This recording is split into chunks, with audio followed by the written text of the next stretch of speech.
Muy bien, pues muy buenas tardes tengan todas y todos ustedes. Nos da mucho gusto recibir en esta ocasión en el coloquio de agua para una ciudad sustentable a dos expertos en el tema del rescate de ríos, manantiales y cuerpos de agua en el Valle de México.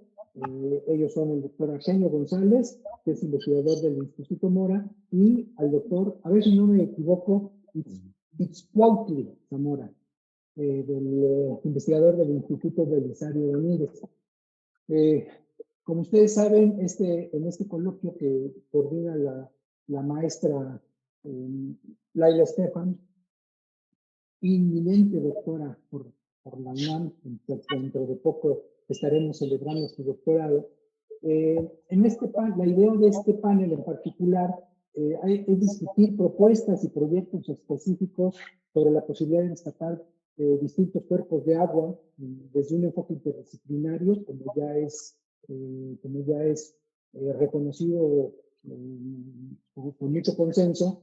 El, el, en general, pocos problemas urbanos en general pocos problemas sociales se pueden resolver actualmente ya de una forma unidisciplinaria. Ya es un consenso que las distintas disciplinas ya son insuficientes. El cuerpo teórico y metodológico de una sola disciplina o de varias disciplinas por separado son suficientes primero para identificar, caracterizar estos problemas y después pues para proponer alternativas. Por eso el día de hoy lo vamos a dedicar eso. Nuestros ponentes nos platicarán de cuál es su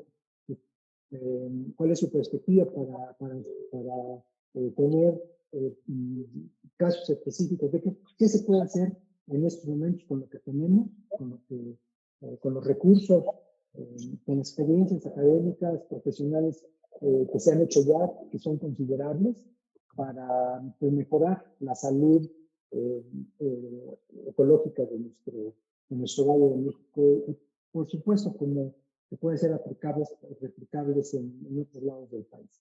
El doctor Itzcuautli Zamora Sáenz es doctor en investigación en ciencias sociales, con mención en sociología por Flaxo México.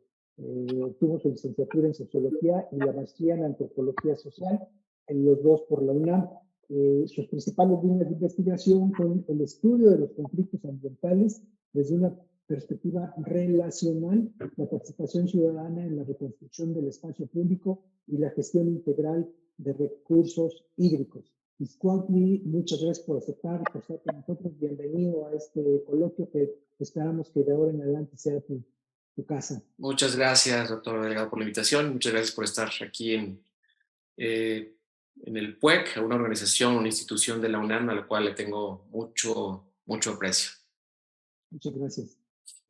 Por su parte, el doctor Arsenio González, que ustedes saben, es uno de los investigadores más asiduos del tema del agua. Él desde sus propios estudios de doctorado ya tenía esta preocupación por una perspectiva integral de estos problemas. Él es coautor, junto con el doctor Perló, de un libro fundamental como es el de La guerra por el agua, que se publicó ya hace algunos años y se ha convertido en un referente obligado para este tema. El doctor, y participó también como responsable académico de un proyecto, el proyecto de rescate del río Magdalena, que también, si no me equivoco, Arsenio, tú nos dirás, pues probablemente es si no el único, por lo menos el más importante proyecto, intento de rescate de un río urbano, en el caso de la Ciudad de México. Eh, pero con estos antecedentes, miren, el doctor González es doctor en sociología por la Escuela de Altos Estudios en Ciencias Sociales de París y miembro del Sistema Nacional de Investigadores Nivel 2.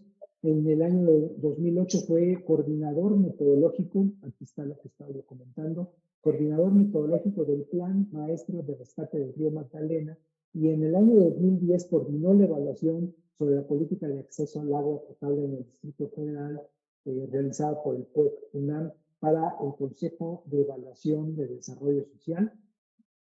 del Distrito Federal. Durante 2011 coordinó el diplomado sobre política y gestión del agua en la Ciudad de México, un desafío multidimensional convocado por el propio UNAM y varios institutos y facultades de la UNAM. Entonces, como usted ve, tenemos realmente un privilegio para nosotros tener aquí a dos destacados conocedores, ya no solamente investigadores, sino conocedores del problema. Entonces, pues yo les voy a dejar en el uso del micrófono a la maestra Laila Estefan, quien va a conducir este interesante conversatorio. La dinámica ella se les explicará. Y pues bueno, nuevamente bienvenidos a todos y todas que están conectadas con nosotros siguiendo este evento.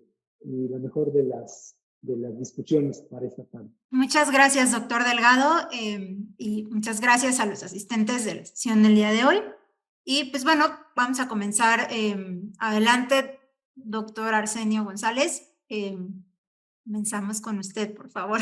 Bueno, pues buenas tardes. Me da mucho gusto estar en esta sesión virtualmente en el PUEC de la UNAM, que pues lo siento como mi casa, pues ahí trabajé y pude aprender precisamente sobre el tema de rescate de ríos, cuerpos de agua en el Valle de México.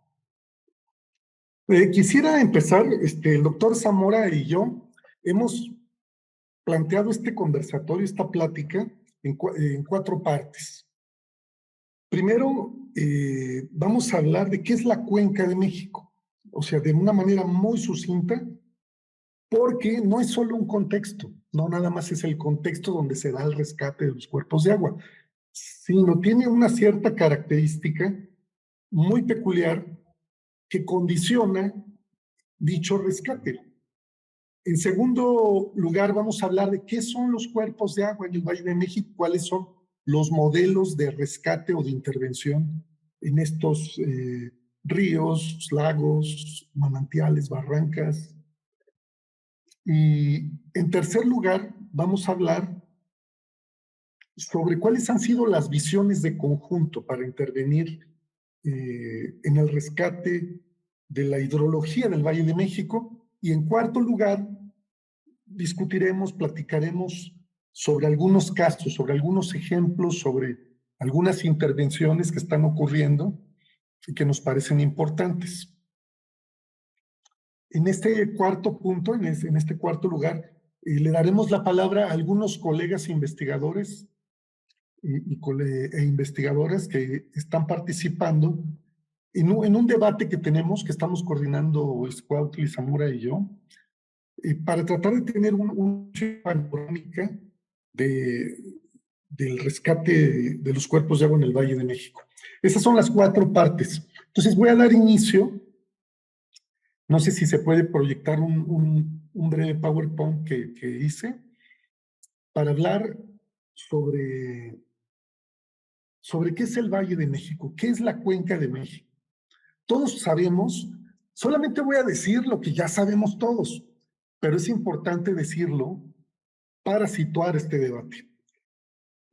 Porque no estamos hablando de rescatar un río o de rescatar un lago de una ciudad de 200,000 habitantes que tenga un solo río y un solo acuífero en un valle. No. Estamos hablando de una metrópoli, de una postmetrópoli, una metápolis muy compleja que ha transformado la cuenca en la cual se asienta a un nivel muy, muy drástico. Hay algunos investigadores a nivel internacional que dicen que los cambios antropogénicos en la cuenca, en el Valle de México, son los más radicales que han ocurrido casi en cualquier lugar del mundo. O sea, la transformación, la desecación que se ha realizado, la transformación, digamos, del microclima, la cantidad de seres humanos y el tipo de urbanización que se ha dado, es una concentración muy compleja. Y ese es el primer punto que hay que señalar. Quisiera mencionar nada más unos datos. En esta cuenca, en la Cuenca de México, hay 45 ríos. De acuerdo al inventario que hizo Jorge Legorreta hace ya más de 10 años. Hay 5 lagos. ¿Le puedes pasar a la siguiente diapositiva, por favor? Hay 5 lagos, o sea, el lago de Zumpango, el lago de México, el de Texcoco, el de Chalco y el de Xochimilco, que durante la temporada de lluvias, antes de la llegada de los españoles, se convertían en un solo lago. Somero, en general eran lagos someros, pero es importante señalarlo.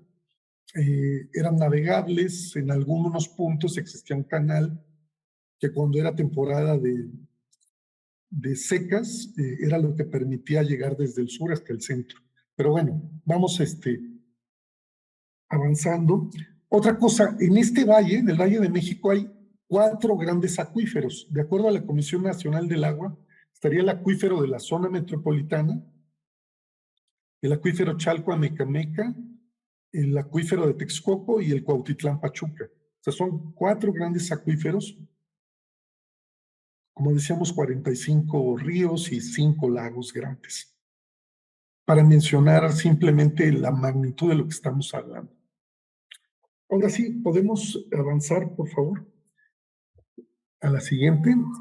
Ustedes han visto en muchos estudios, se señala que la cuenca de México es una cuenca endorreica, es decir, cuyas aguas, o sea, el ciclo hídrico que ocurre en esta cuenca, no llega hasta el mar, sino que es una cuenca cerrada.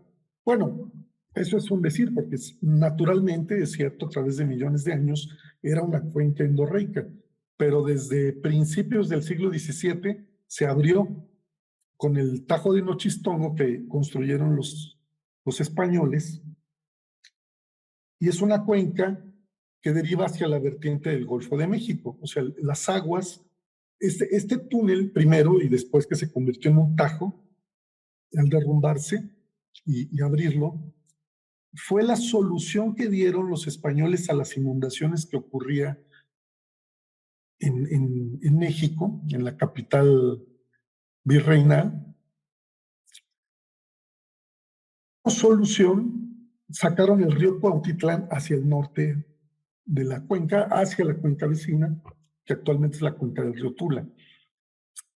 Con esto quiero señalar, nada más es una cosa importante, esa fecha, 1607, cuando se inaugura esa salida, esa primera salida de agua del Valle de México, es un parteaguas, es una transformación histórica. 10 años antes se discutió entre que los españoles, la corona apoyaba a un holandés y el virreinato apoyaba a un, diría alemán, pero más bien era alguien que vivía en lo que antes de que fuera Alemania. 2 paradigmas distintos entre si se podía coexistir con el agua a través de diques, presas, canales, como lo habían hecho los mexicas, o si había que desecar el valle para poderlo habitar. Y la opción de desecar el valle es la que triunfó, que era la del virreinato, y que formaba parte de la estrategia militar de los españoles para dominar a los mexicas. Entonces, vamos a ver por qué es importante esto, el Tajo de Nochistongo, que abre la cuenca en 1607. Pasemos a la siguiente. Voy a ser muy conciso. O sea, en 1900, Porfirio Díaz inaugura la segunda salida, que es el Gran Canal del Desagüe, que tiene la misma lógica, hay que desecar el Valle de México para evitar las inundaciones mortíferas y ¿cómo se llama? Las enfermedades, desde un punto de vista higienista, estaban ocurriendo en el Valle de México ante los lagos que ya eran como ciénagas. Pasemos a la siguiente. La siguiente, bueno, ese es el túnel de Tequixquiac, que es la salida porfiriana de aguas negras que sigue funcionando en la actualidad. Pasemos a la siguiente, por favor. Después el drenaje profundo, este es importante. Ya con la máxima tecnología y a una profundidad de 200 metros, se hace una obra de ingeniería monumental dentro de la misma lógica, que es expulsar las aguas que constituyen una amenaza para habitar el Valle de México. Estamos hablando, fíjense cuántos siglos. Y pasemos a la siguiente, nada más ya para cerrar esta brevísima presentación. pasemos a la siguiente. Ese es el portal de salida, precisamente. El túnel emisor Oriente que inaugura Felipe Calderón sigue la misma lógica, expulsar las aguas del Valle de México. Pasemos a la siguiente. Estamos hablando de 4 siglos en los cuales la estrategia para poblar el Valle de México fue expulsar los lagos, los ríos, los manantiales, porque estas salidas, estas 4 salidas de las que estamos hablando, son las salidas de toda una obra, de todo un sistema de drenaje que va captando aguas en toda la Ciudad de México, en los municipios conurbados, y va dirigiendo mediante colectores, emisores hacia el norte del valle, hasta estas salidas. Entonces, esa es como la inercia tecnológica. Algunos estudiosos dicen que se denominan a este tipo de persistencia path dependence, o sea, como una dependencia tecnológica que empieza en 1607 y continúa en el presente. O sea, 4 siglos de reiterar una solución, ¿sí? ¿Por qué estoy mencionando todo esto? Porque estas obras son lo que permiten que el Valle de México esté seco. Entonces, si ustedes piensan en la primera imagen, la de los lagos, ustedes piensan que este valle era un valle lacustre, estamos hablando de hidrología, del sistema natural hidrológico.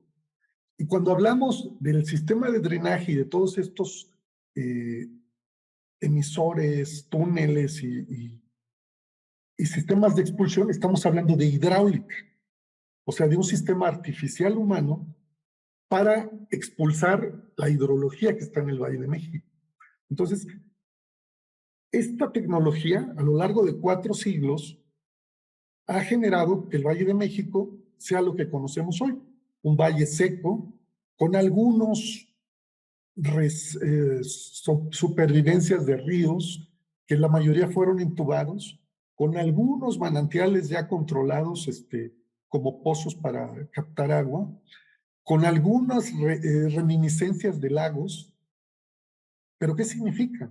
Que precisamente de lo que estamos hablando en esta plática, rescate de lagos, ríos, manantiales, es rescatar los vestigios hidrológicos que todo el sistema hidráulico está combatiendo, se está expulsando.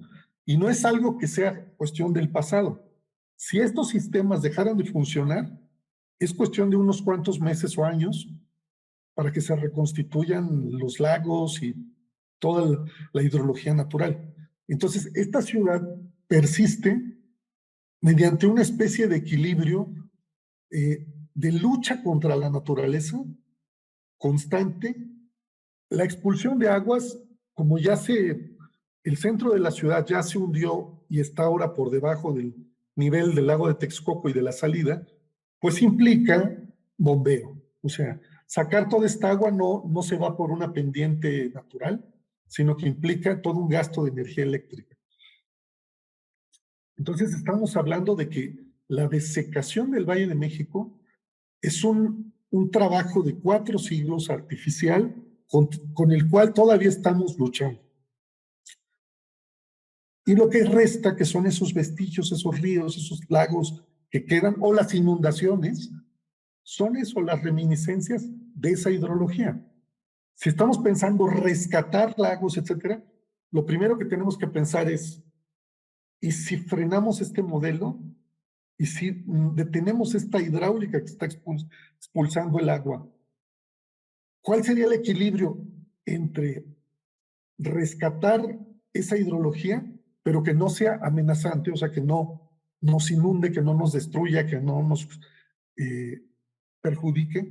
Porque además hay que decirlo, cuando vemos en otras poblaciones que hay pequeñas poblaciones o poblados, los lechos de ríos o los lechos del lago, sabemos que ahí va a haber una catástrofe, tarde o temprano va a llover, va a crecer el lago o el río y se va a llevar a esos pobladores. Pues eso es lo que pasa en el Valle de México.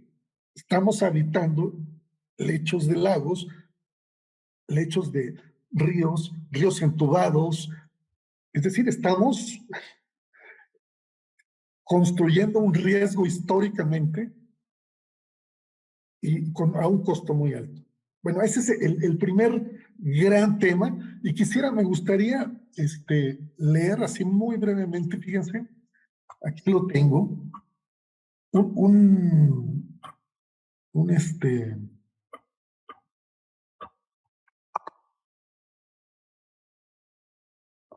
unas frases de José Emilio Pacheco, fíjense. Nada más voy a leer esto y le voy a dar la palabra al doctor Izcuautli Zamora. Fíjense, José Emilio Pacheco escribió que 5 siglos de lucha contra el agua han dado su fruto amargo.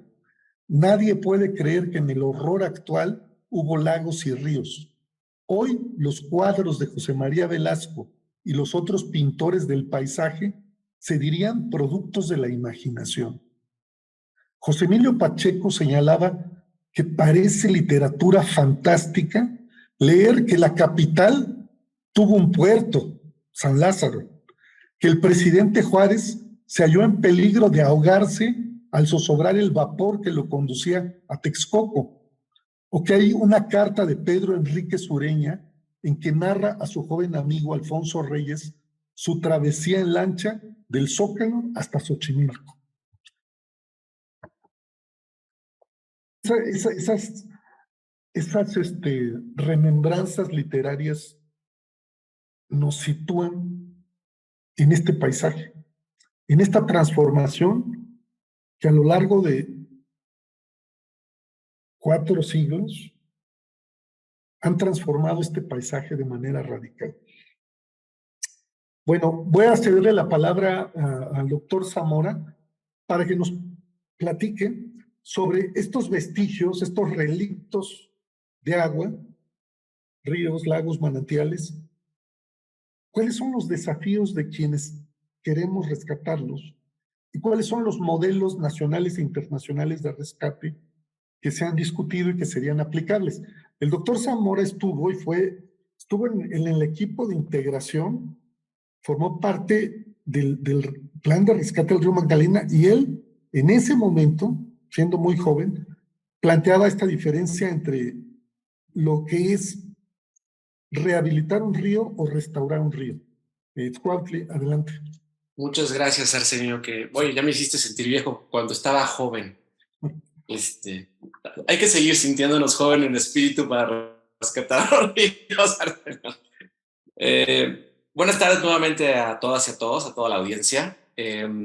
Me da mucho gusto ver entre las personas asistentes a queridos y queridas colegas con los cuales hemos mantenido una conversación pues ya durante años sobre este tema que nos apasiona, ¿no? Los desafíos, las oportunidades, las posibilidades de hacer una transformación en el paradigma del modelo hídrico de la Ciudad de México y de la cuenca, ¿no?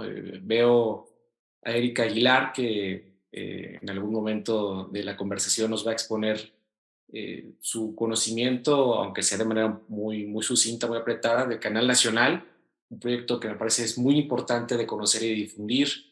Por ahí también vi a Lorena Torres, con quien Arsenio y yo hemos coincidido en otros espacios también académicos en términos de políticas hídricas del agua. A Viviana Monsiváis, que actualmente está haciendo su tesis sobre paisajes lacustres en la cuenca del río Magdalena. Mar Díaz, que también hemos coincidido con ella en otros espacios académicos sobre el tema. En fin, son de los que alcanzo a ver que están con nosotros en esta tarde.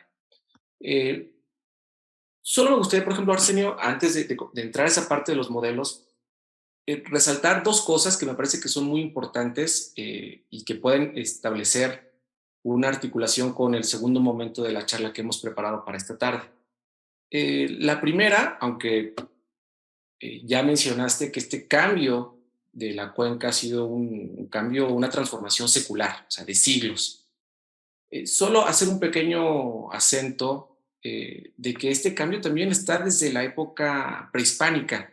O sea, por supuesto que los grandes cambios los vimos durante la colonia con la apertura de la cuenca que mencionaste, ¿no? A partir, creo que fue clave la inundación de 1629, Y después, por supuesto, que cada vez una mayor tecnología fue acelerando o acortando el tiempo con el cual se desecó la cuenca, ¿no? Entonces, en el siglo XX, esa transformación la pudimos ver de décadas, cuando previamente a lo mejor esos cambios llevaban literalmente siglos en poder realizarse. Entonces, desde la época prehispánica con el albarradón de Nezahualcóyotl, ahí nos hablaba de una característica que me parece que Luis Zambrano ha definido bastante bien en términos de que la cuenca tiene una característica de que su régimen hídrico es muy dinámico.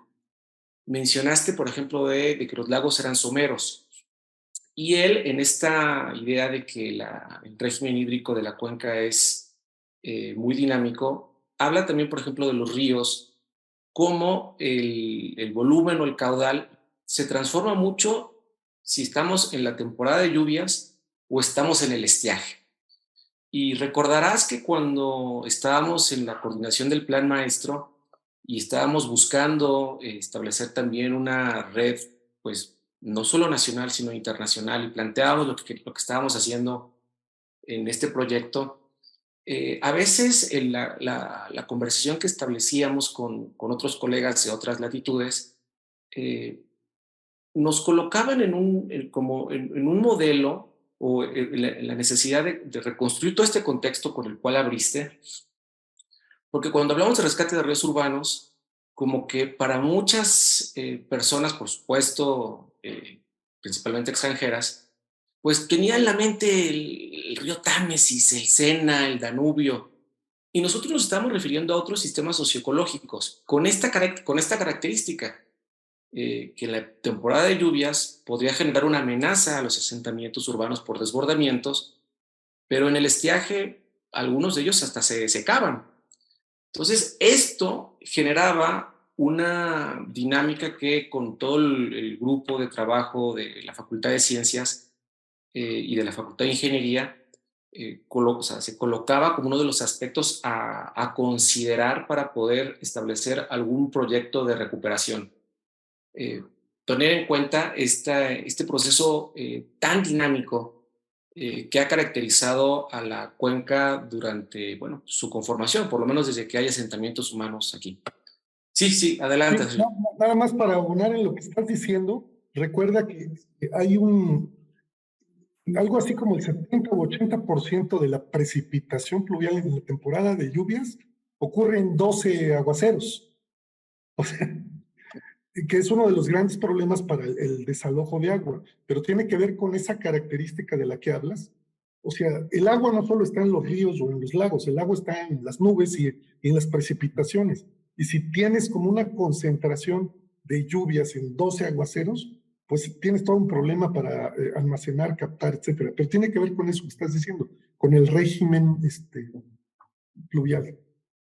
Y que se vincula con un aspecto que tú mencionaste y que creo que, fíjate, valdría la pena también ampliar en términos de reflexión. Creo que en un artículo que tú tienes con el doctor Manuel Perló sobre del agua amenazante al agua amenazada, lo abordan, que es esto cómo influye la percepción del riesgo social en torno al agua en la cuenca, que en términos del manejo que tuvo los ríos, influyó muchísimo en que el modelo dominante durante todo el siglo XX fuera este modelo sanitarista que describiste, ¿no? O sea, que consiste o se puede sintetizar en expulsar el agua pluvial y fluvial lo más rápido posible de la ciudad. ¿Por qué? Para evitar posibles inundaciones, focos de infección durante el estiaje.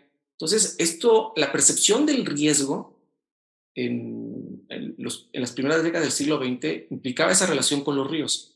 Son elementos indeseables, porque además rompieron toda la dinámica hídrica. O sea, si los ríos naturalmente escurrían hacia los lagos y los alimentaban, cuando desecas el sistema lacustre, los ríos quedan como desarticulados, ¿no? Como piezas de un rompecabezas en donde dices, bueno, ¿en dónde van a desembocar ahora? Incluso algunos de los ríos que conocemos en la actualidad o que conocimos en el siglo XX fueron efecto de la desecación del sistema lacustre. O sea, el río Viaducto Piedad, o el río de la Piedad, no era un río en la época prehispánica. Por ahí estaba el sistema lacustre, y conforme fueron avanzando y fueron desecando y avanzando la zona metropolitana, el suelo urbano, fue que ahí de pronto había ya un río. De ahí que veamos que es muy lineal, que no, tiene que no es tan sinuoso como lo suelen ser naturalmente los ríos. Pues incluso algunos se formaron con la desecación del sistema lacustre. Entonces ahí está este vínculo río-lago, se rompe, fortalece un modelo sanitarista de expulsar el agua lo más rápido posible de la ciudad para evitar algunas externalidades consideradas como negativas, ¿no? Los focos de infección, inundaciones en esta temporada de lluvias, y va creando, o sea, va generando y va construyendo lo que actualmente todavía vivimos, pues todas y todos los capitalinos. Un desarrollo, un crecimiento urbano que le dio la espalda a los ríos, que no los incorporó como parte del tejido urbano, como espacios abiertos con vocación pues, ecológica o ambiental, y por supuesto como espacio también de encuentro social, ¿no? Es una ciudad que desafortunadamente podemos considerar que tal vez fue modelo en incorporar este tipo de escurrimientos en vialidades, ¿no? En darle, insisto, la espalda a sus ríos, y tener en un periodo de 3 o 4 décadas más de 100 kilómetros de ríos entubados. Cuando estábamos platicando y preparando esta conversación, dijimos, bueno, hay un momento en donde necesitamos platicar sobre o compartir con la audiencia este cambio de modelo. Creo que, a riesgo de ser obvio, este cambio de modelo es algo que está son modelos que coexisten. O sea, no es que uno ya haya llegado a desplazar el otro. De hecho, el proyecto del río Magdalena considerábamos que podía ser una punta de lanza para acelerar esta transformación de un modelo sanitarista a un modelo de recuperación integral. Y cuando estábamos documentándonos sobre qué implicaba la recuperación integral de un río urbano, nos dimos cuenta que tampoco era tan homogéneo, tan extendido la creación o la propuesta de un solo modelo, de un solo diseño. Había un debate que me parece sigue siendo muy interesante, de hasta dónde quieres recuperar las condiciones originales de ese sistema socioecológico hídrico que quieres recuperar. O sea, hasta dónde quieres llegar a volver a ver el río previo a la gran transformación hidráulica que ha tenido durante décadas o siglos. Dependiendo de esa idea regulativa, veíamos que había como dos grandes tendencias, ¿no? Por un lado, la rehabilitación, o sea, poder tener un río con el cauce saneado, o sea, que la gente lo pueda tocar, que pueda acercarse sin que tenga malos olores, sin una mayor pretensión de una recuperación ecosistémica. Aquí podemos estar pensando un poco en lo que sucedió en Santa Lucía, en Monterrey. Y por otro lado, una recuperación integral que implicaba al menos tres aspectos. Una planeación a nivel de cuenca, o sea, que tuviera acciones de intervención desde el suelo de conservación hasta el suelo urbano, que viera esta dinámica que también comentaste, Arsenio, o sea, no solamente el agua que va en el cauce del río, sino también agua, poder ver cómo funcionaba la cuenca en términos de los otros escurrimientos, del régimen de lluvias, incluso de algunos acuíferos, porque implicaba también una protección de los manantiales, que después, más adelante, podemos hacer alguna reflexión sobre ese tema. Una segunda característica fundamental eran estos proyectos multiobjetivo. con el cual, o sea, espíritu con el cual elaboramos el plan maestro. O sea, no solamente era convocar a ingenieros de gran nivel, de gran conocimiento técnico, para evitar inundaciones, para colocar plantas de tratamiento donde se tendrían que haber colocado, sino pensar en cómo podemos tener una recuperación de la vegetación riparia, cómo podrían protegerse las condiciones que le dan origen al río en el suelo de conservación en el Parque de los Dinamos, proteger los manantiales, tener también una recuperación de espacios urbanos. Para ello fue muy importante el trabajo que en su momento realizaron los colegas de la Facultad de Arquitectura, crear posibilidades en donde pudiera haberlo para que el río pudiera ser un espacio de contemplación, de apreciación estética, insisto, de encuentro social. Posibilidades incluso también de algún desarrollo económico, ¿no? O sea, veíamos cómo había una recuperación del plusvalor en aquellos lugares en los cuales la recuperación de un río urbano tenía éxito. Y esto generaba toda una dinámica de la economía local que me parece también es importante subrayar. Además de los objetivos sociales, que tal vez Eric nos podrá comentar en su experiencia del Canal Nacional, que resultan fundamentales, cómo es el mantenimiento, no solamente de un plan, sino del proyecto en sí mismo. Pasa en muchas ocasiones, y más en países como el nuestro, en la posibilidad de generar una comunidad epistémica viva, activa, que sostenga estos proyectos independientemente de la administración que esté en turno, que se apropie del proceso de rescate y que a lo mejor hasta en una fase muy avanzada pueda formar parte de monitoreos comunitarios. Estos eran como los dos grandes modelos que vimos, ¿no? Entre rehabilitar una recuperación integral y hacer y dentro de esto, lo que nosotros planteamos en el río Magdalena, dada la naturaleza de ese sistema, era una intervención híbrida. Recordarás que, o sea, sí había como una apuesta de mantener las condiciones biofísicas del suelo de conservación, y en la parte urbana, donde ya no había planicie de inundación. Y eso es otra característica, creo que muy importante, de prácticamente todos los ríos urbanos que persisten en la cuenca. Salvo los de Oriente, ¿no? Salvo los del Oriente de la cuenca, que tienen otras características, que han sido mucho menos urbanizados y que también podemos ver una gran potencialidad de su rescate. Los del sur poniente, cuando entraban a la zona urbana, o ya están prácticamente entubados, o el cauce, no hay una separación entre el cauce y las viviendas aledañas. O sea, no hay esta planicie de inundación que permite o que permitiría tener otro tipo de intervenciones.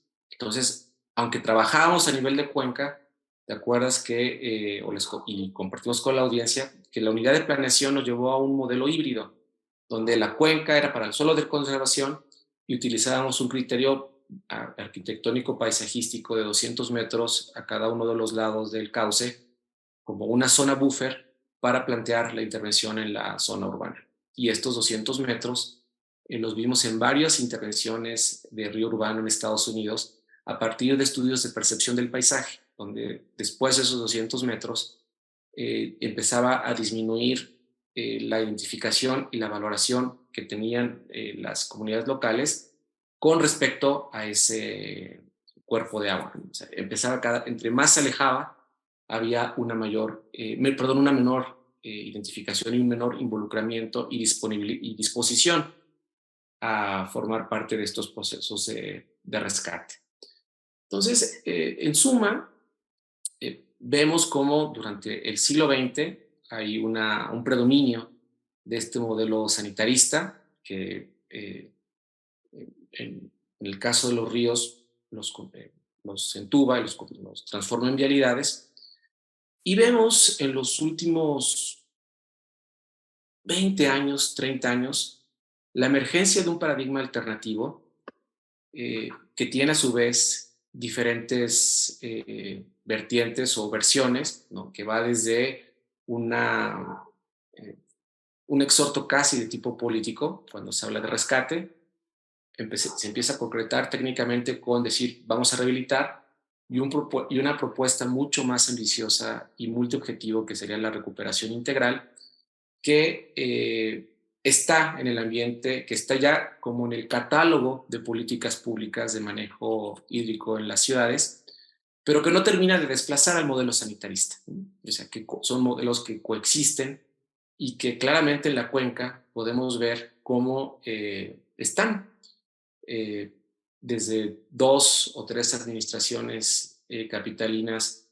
Vemos, a lo mejor no con tanta vehemencia, proyectos de rescate, de recuperación integral, y en el norte de la ciudad o incluso en municipios mexiquenses de la zona conurbada, vemos cómo la política y de hecho la promesa de las autoridades consiste en entubar, ¿no? Todavía la mejor solución que encuentran para las inundaciones que se generan por los desbordamientos de los ríos consiste en entubarlos y convertirlos, tal vez incluso, ¿por qué no?, en vialidades para ayudar a la movilidad de esa zona. Entonces, creo que es importante hacer este énfasis de que no podemos hablar de una cuestión lineal, ni mucho menos de tipo sucesivo, sino que son modelos que pueden estar y que se pueden implementar en una misma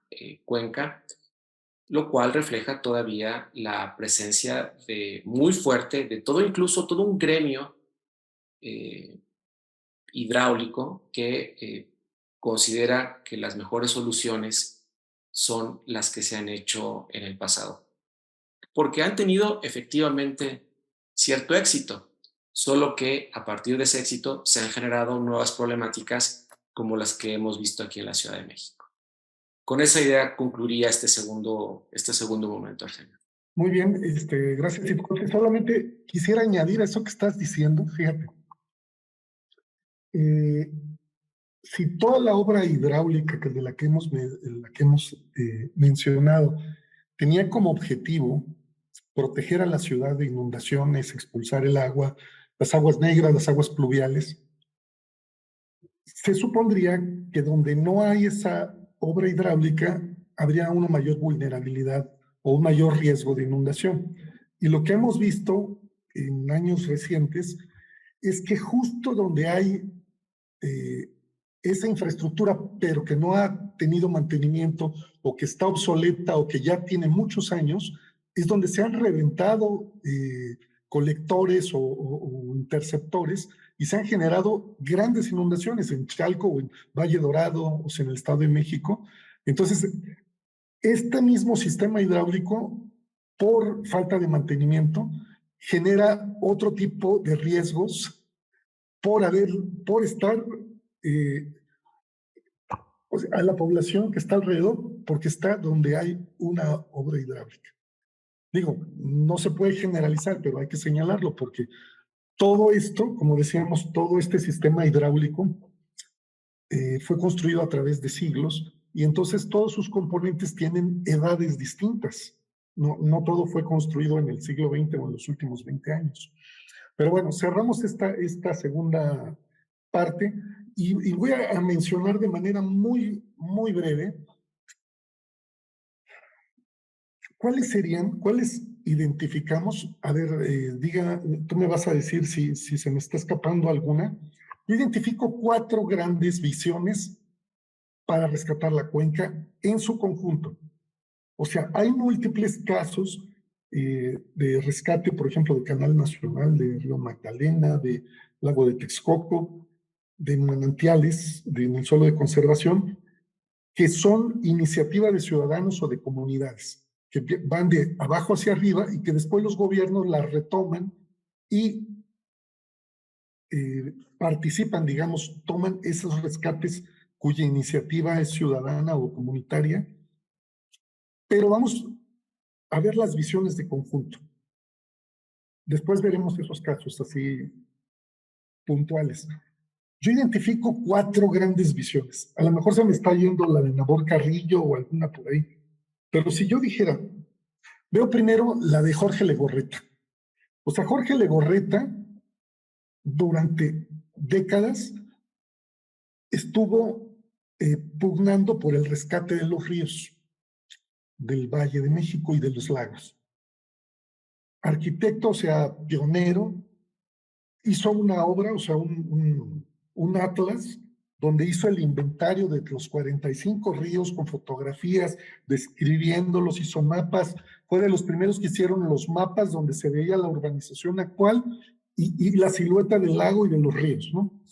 Y estuvo promoviendo el rescate y de los lagos, de los manantiales. Y yo creo que fue alguien que recorrió el Valle de México y fue de los que lanzaron esta idea en su inicio. Como, además, bajo esa idea de que rescatar los ríos, o sea, rescatar la hidrología del Valle de México era como un regreso a un pasado prehispánico más equilibrado, contra la amenaza o contra la violencia de la urbanización contemporánea. Después de la visión o simultáneamente, pues estoy hablando, de esa visión de Jorge Legorreta, está también la de estos de arquitectos como Alberto Kalach. Alberto Kalach, con un conjunto, con un equipo también de urbanistas y de arquitectos, planteaba como una visión futurista, con renders y muy interesante, de rescatar, o sea, planteaba rescatar Texcoco, el lago de Texcoco, Zumpango y Chalco, o sea, evitar las inundaciones en Chalco. Y esto estaba unido como a toda una propuesta de reforestación y de conectividad ecológica entre distintos puntos o áreas verdes del Valle de México, y también superponía el tema de los espacios públicos. O sea, era como una visión de conjunto urbanístico, arquitectónica, así futurista, pero como el regreso a un futuro idílico del pasado prehispánico. Después está la visión de Manuel Perló, en la que la idea de Manuel Perló, yo creo que desde muy temprano de su trayectoria, él cuestionó el paradigma hidráulico. O sea, hizo libros sobre toda la historia de las obras hidráulicas en la Ciudad de México y del paradigma porfiriano. O sea, todo eso que hablamos al inicio lo conceptualizó y dijo, habría que romper ese paradigma. Y el ejemplo, no, él lo veía como la posibilidad de casos de planeación, o sea, porque él como sociólogo, historiador, planificador, por eso planteó desde la UNAM, desde el PUEC, el Plan Maestro de Rescate del Río Magdalena, ¿sí? Y ahí se debatió lo que ya señalaste tú, o sea, el tema de la restauración, el rescate, un planteamiento híbrido, con un equipo como de 70 investigadores y estudiantes de la UNAM. Y tuvo ese proyecto, también tuvo un proyecto paralelo, complementario, que hizo la UAM, que era el rescate del río Eslava. Entonces, fue como todo un trabajo conjunto que implicaba o se planteaba, ¿qué pasa si se rescata el río Magdalena? ¿Eso podría contribuir a cambiar el paradigma o no? Y posteriormente Manuel Perló continuó con esta visión y planteó este proyecto muy exitoso, muy interesante del plan hídrico La Quebradora, ¿no? Que respondía a uno de los grandes problemas o soluciones posibles de cómo captar agua de lluvia, cómo almacenarla. Bueno, con eso cierro la idea de Manuel Perló, ¿no? Y la otra sería el cuarto caso que yo veo que conceptualizan la cuenca en su conjunto, es el caso de Oscar Monroy, Elena Burns y Pedro Moctezuma, que hacen este libro de repensar la cuenca, y lo que ellos dicen es, hasta ahora ha sido un modelo lineal, donde se capta agua, se consume y se expulsa, pero lo que hay que hacer es un modelo cíclico, o sea, reusar la cuenca, en lugar de expulsarla hacia el Valle de Tula, dejarla en el Valle de México, reutilizarla, con plantas de tratamiento, con todo un sistema de reuso. Siempre se les ha cuestionado, bueno, ¿y cómo vas a hacer eso si toda la inercia de siglos es, toda la obra hidráulica está para expulsar el agua? Y ellos lo que dicen es, bueno, pero a ver, denos los recursos que se han hecho para ese modelo y vamos a hacer todo un modelo de reutilización adentro del Valle de México. Y lo interesante de ese equipo, del equipo de Burns, Moctezuma y Monroy, es que hicieron un proyecto piloto, o sea, en Chalco-Amecameca, con un plan de rescate y un trabajo pues muy situado, participativo, y son de donde sale el proyecto de Agua para Todos, y ya conocemos pues el liderazgo que ellos tienen a nivel nacional. Pero yo quería cerrar con esas 4 visiones de conjunto de cómo rescatar la cuenca, cómo ver el tema hídrico e hidráulico en la cuenca. Y pasamos a la 4ª parte, o si quieres añadir algo para pasar o enmarcar lo de los procesos que están en marcha de rescate de ciertos cuerpos de agua, que son supervivencias del sistema lacustre general. Solo como 2 acotaciones que me parecen importantes. Digo, una de ellas tú lo has recalcado, y es subrayar que son visiones de conjunto. O sea, no está, o sea, como en estos 4 autores o grupos de trabajo, incluso si lo podemos mencionar así, piensan a la cuenca en su conjunto, no con proyectos necesariamente puntuales, con los cuales, que si nos ponemos a revisarlos, esos sí van a ser muchos más. Investigadoras, investigadores de diferentes disciplinas que han intentado hacer intervenciones y proyectos específicos desde la academia vinculados con gobierno, y ahí creo que hay muchos más casos. O sea, solo subrayar esa parte. Y fíjate que mencionaba, por ejemplo, que en el caso de la propuesta Legorreta, en esta relación temporal que tú mencionabas, más con una visión, no viendo hacia el pasado, sino tomando en cuenta que lo que él planteaba es repensar la cuenca desde su funcionamiento hídrico natural. ¿Sí? Y eso se articula con uno de los aspectos que tú mencionaste, porque él remarcaba que, o sea, que continuar con este modelo sanitarista y con estas obras hidráulicas era un modelo costosísimo, que además nunca iba a tener fin, porque, por utilizar una metáfora hídrica, iba a contracorriente, ¿no?, de cómo funciona. Entonces, esto iba a ser una bolsa sin fondos para tratar de ir y de funcionar totalmente distinto al comportamiento natural que tendría la cuenca. Entonces, por eso decía que ser mucho más armónicos con, con estas características biofísicas sería incluso una medida mucho más lógica y económica en la hechura de las políticas y la implementación de las políticas hídricas en la ciudad. Con Kalach hay otro aspecto que también creo que es importante mencionar, y es esto de los reservorios de agua. Todavía, de pronto, y sobre todo en aquella época, cuando se hablaba de utilizar el agua pluvial, la gran discusión era, bueno, ¿y dónde la acumulas, no? O sea, sí, utilicemos el agua pluvial, ¿y dónde va a quedar?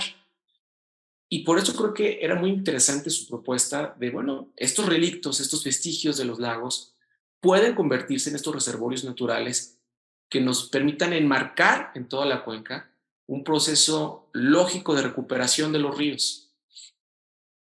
Por utilizar otra metáfora, ¿no?, entre reforma y revolución, ¿no? El de Kalach era más una revolución, y Manuel Perlock, con su idea de las acupunturas hídricas, es más una reforma. Es decir, a lo mejor este modelo es tan complicado transformarlo, o sea, ha durado tantos siglos en construirse, en generarse, que también es complicado revertirlo en poco tiempo. Entonces, comencemos con pequeñas intervenciones locales que de manera gradual vaya generando la posibilidad de una transformación a una escala más amplia. Y ya lo mencionaste con el proyecto, no sé, con el grupo de trabajo de Elena Burns y de Pedro Moctezuma, además de la propuesta hídrica o hidráulica, creo que podría ser la más interesante en términos de participación ciudadana, ¿no? O por lo menos la más insistente en la necesidad de movilizar a las comunidades locales para que sean copartícipes de cualquier proyecto de recuperación. Creo que en eso ellos han sido muy insistentes y han sido consecuentes en los diferentes proyectos que han planteado. Solo haría como esos pequeños acentos en cada uno de los modelos que planteas. Sí, de acuerdo. Y sí quisiera insistir a un nivel simbólico en este asunto, o sea, cuando se ve el tema de la sustentabilidad, del rescate de ríos o de generar conectividad hídrica en otras ciudades, en otras latitudes, bueno, se habla de esto, así como hay ejes verdes, hay ejes azules, ¿no? Eh, y una visión muy moderna, pero aquí en el Valle de México yo percibo que tiene un valor como patrimonial histórico, o sea, Xochimilco, Chalco, Texcoco, tiene un lado de valor prehispánico, o sea, de un valor de no es que vayamos, no es que se quiera rescatar como hacia un futuro, hacia una modernización, hacia un salto hacia el futuro, sino que ese rescate tiene que ver con ese regreso a una armonía previa y que tiene ese valor simbólico que es que son las culturas prehispánicas y su manera de manejo del agua. Esa es una cuestión que yo percibo en el Valle de México. También quizá en el Valle de Toluca, pero aquí lo veo como una dimensión cultural muy importante y pues podríamos mencionar, bueno, ver quién es del equipo que estamos tratando de pensar en estas intervenciones, qué es lo que está ocurriendo en los cuerpos de agua del Valle de México. Quisieran intervenir brevemente, comentarnos algo, y estaríamos en este cuarto apartado de esta plática. Si quieres encuadrar esto, Escuantli, y presentar, no sé, como decías que está Eric, bueno, está Julieta Buknovsky, ya la vi por ahí. A ver, adelante. Sí, son a quienes ubico ahorita. Eric, que ya alzó la mano para hablar de Canal Nacional, y Julieta, que ha venido trabajando en los últimos, creo que ya no sé si son años o meses, Julieta, pero ya está en un proyecto sobre las barrancas. Yo creo que de años, porque desde hace mucho tiempo lo has venido trabajando desde el equipo de laboratorios de ecosistema de montaña, ¿no? Entonces, ¿te parece bien? Comenzamos contigo, Eric. Pues nada, buenas noches a todos. Muchas gracias por la amable invitación y bueno, pues un placer de partir con esta importante, que no necesariamente sueño, pero sí es un principio necesario, la de la recuperación de los ríos urbanos. En efecto, como el doctor Iscuautli ha mencionado previamente, ya nos hizo el comercial de Canal Nacional, en particular esta experiencia que es reciente, del año 2019-20, se iniciaron las obras de su recuperación. Se atravesó una pandemia por todos conocida. Y entonces, pues ya hasta principios de este año es que se han entregado las respectivas obras. Y bueno, se ha topado muchísimas cuestiones, específicamente en la parte social. Ha sido muy interesante porque a lo largo de estos 8.6 kilómetros de largo que tiene el Canal Nacional, va desde el mercado de plantas de Cuemanco, sur de la ciudad, hasta atrás del Centro Nacional de las Artes, pasa por pueblos y barrios originarios, pensemos en Culhuacán, pensemos en San Andrés Tomatlán, en Iztapalapa, y llega a zonas más habitacionales, más de vecinos, colonias como la Prado Churubusco, la Campestre. Y algo que nos llamó mucho la atención este pasado 1 de noviembre es que hasta el 2018, hasta el 2018, en el tramo de la Prado Churubusco, se hacía un excelente y muy bello evento de ofrendas flotantes. Lo hacían los mismos asociaciones de scouts, o sea, llegaban no menos de 500 personas entre distintos grupos scouts, era increíble. Este año, una vez que está abierto, Eso no sucedió. Lo que se intentó hacer, y digo se intentó porque no se capitalizó, fue que a partir de la Secretaría de Medio Ambiente, quien ahorita ya tiene el control de el espacio, se convocó pues a un evento, a algún bailable, a algún recorrido en lancha, muy descoordinado por cierto, y en el mejor de los casos llegaron 20 personas. Es decir, en este punto, estos 10 años ininterrumpidos de organización de la sociedad civil, sí, a través de grupos scouts, con algo tan sui generis como ofrendas flotantes, pues eso ya se perdió. Se perdió. Por otra parte, el 1 de noviembre, más al sur, en San Andrés Tomatlán, ya está Palapa, se sigue realizando esta cabalgata, literal, La Llorona. Suben a una señorita caracterizada de Llorona a una carreta propulsada por caballos, hacen un recorrido que llega hasta Avenida Tláhuac, pues sensacional ver el metro elevado y abajo la carreta propulsada por caballos con La Llorona gritando "ay mis hijos". Regresa al Canal Nacional, ahí en el pueblo de San Andrés Tomatlán, la suben a una lancha. Y bueno, a mí me tocó ver en el 2018 todavía que ponían unos caimanes de estos de pasacorrientes, una batería de auto y con un megáfono pues, colgado ahí discretamente, pues la chica podía seguir diciendo "ay mis hijos", y se veía la Llorona flotando sobre el cuerpo de agua.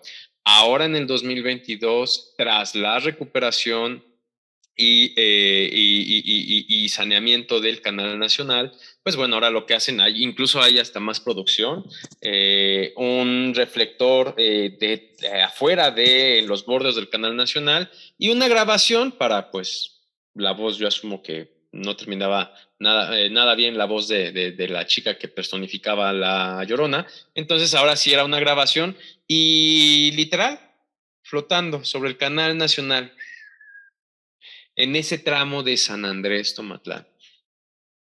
Calculo no menos de, ¿qué será? 500 personas, muy familiar ese evento en particular. Uno de los problemas es que algunos vecinos abrían sus zaguanes, empezaron a vender cerveza. Esta vez fue todo muy familiar. Esta vez incluso hicieron ahí una especie de panteón en las áreas verdes. La gente apropió el espacio y retomó esta bonita tradición de La Llorona. La gente, repito, hacia Tomatlán, hacia el sur en el caso de la zona de la Prado Churubusco, demás, se perdió un evento que tenía 10 años, o sea, imaginemos 10 años. Había scouts que ya eran voluntarios de una de las asociaciones de ahí de Club de Patos, que empezaron y su primer contacto del canal fue a partir del movimiento scout y que bueno, ahora pues ya estaban más metidos en temas ambientales. Era increíble. Entonces, lo que sucede actualmente, y con esto termino mi comentario en la parte social del Canal Nacional, es que tras la intervención gubernamental del proyecto de restauración del Canal Nacional, lo que ha sucedido es que la Secretaría de Medio Ambiente se ha erigido como el primer y único actor que es capaz de decidir qué se hace o qué no se hace en el canal, lo cual ha ido en detrimento de las acciones espontáneas, de las acciones tradicionales, de las acciones que hacían las no menos de 9 asociaciones civiles, entre colectivos, asociaciones civiles y fundaciones, que pues ya habían tomado ese espacio, no propio en el sentido de propiedad privada, pero sí en el sentido de apropiación, de podemos aquí ir a... Eso ya se perdió o se está perdiendo. Muchas gracias, un placer estar con ustedes. Muchas gracias, Eric. Fíjate que tu intervención se vincula con una pregunta que nos hace la audiencia, particularmente Erika Macedo. Mencionaba nos pregunta de qué forma la ciudadanía puede promover el rescate de cuerpos de agua en la ciudad. Y sí podríamos comentar si hay referencias de experiencia de propuestas promovidas por la ciudadanía, que es un poco lo que tú estás compartiendo en el caso específico de Canal Nacional, y en particular sobre la experiencia de las mujeres. A ver si en un momento ahorita nos puedas también compartir. Si en este caso, no sé si tú coincidas, Arsenio, que este caso del Canal Nacional a mí siempre me ha parecido que es el que ha sido más participativo, o sea, el que ha tenido un origen mucho más bottom-up, ¿no? O sea, de las comunidades que se organizan, que promueven actividades, y que me parece en gran medida ese fue,